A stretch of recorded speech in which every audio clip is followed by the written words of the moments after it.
We all are kings of the sandbox.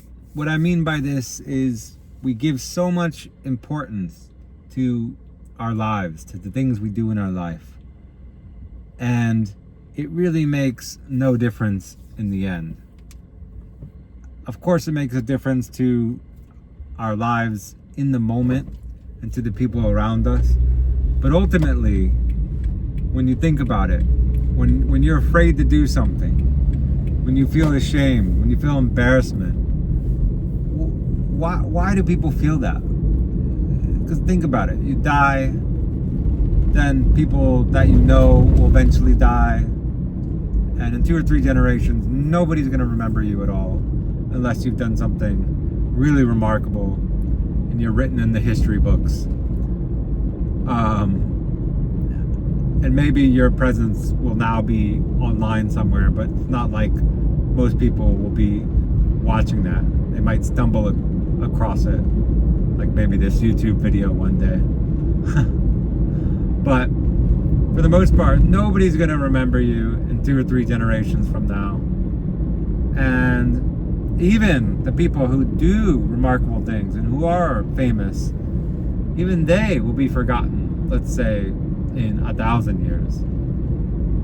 And one day the earth will be swallowed up by the sun, and human existence will cease to exist. So it just makes me wonder why we care so much, and why we give so much importance to the things we do.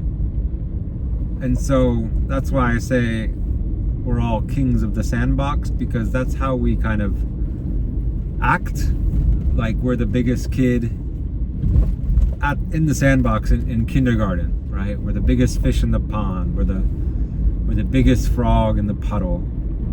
There's a lot of phrases that convey this sentiment, but the idea is like we try to behave as if all of this matters, this kind of hierarchal relationship between us and the people around us.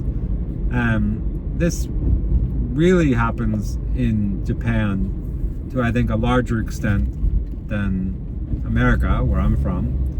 Of course it happens in America too, but it's just so profound here in Japan.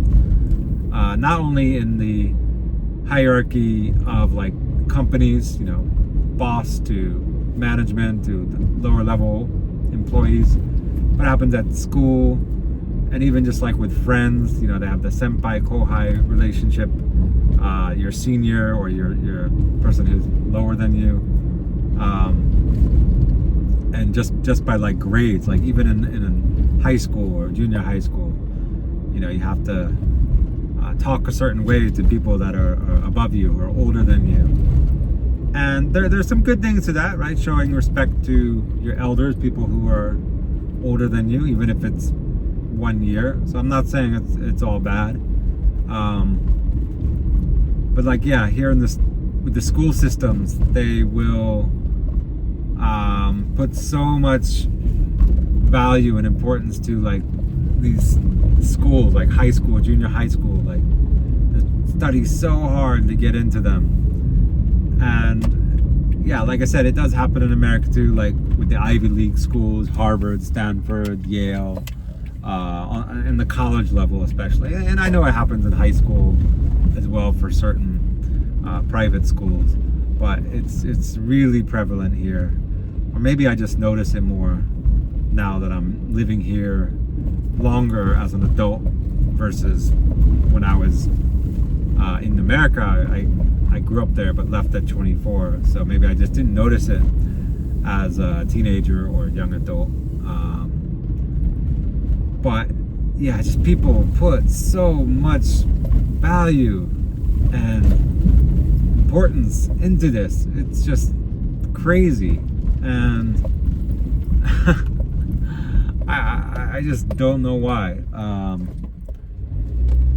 And I guess this way of thinking that I have, a lot of people say I'm sort of shameless, and I think that's why, because I have this way of thinking that like anything we do in life, nobody's gonna give a fuck in 50, 100 years or more.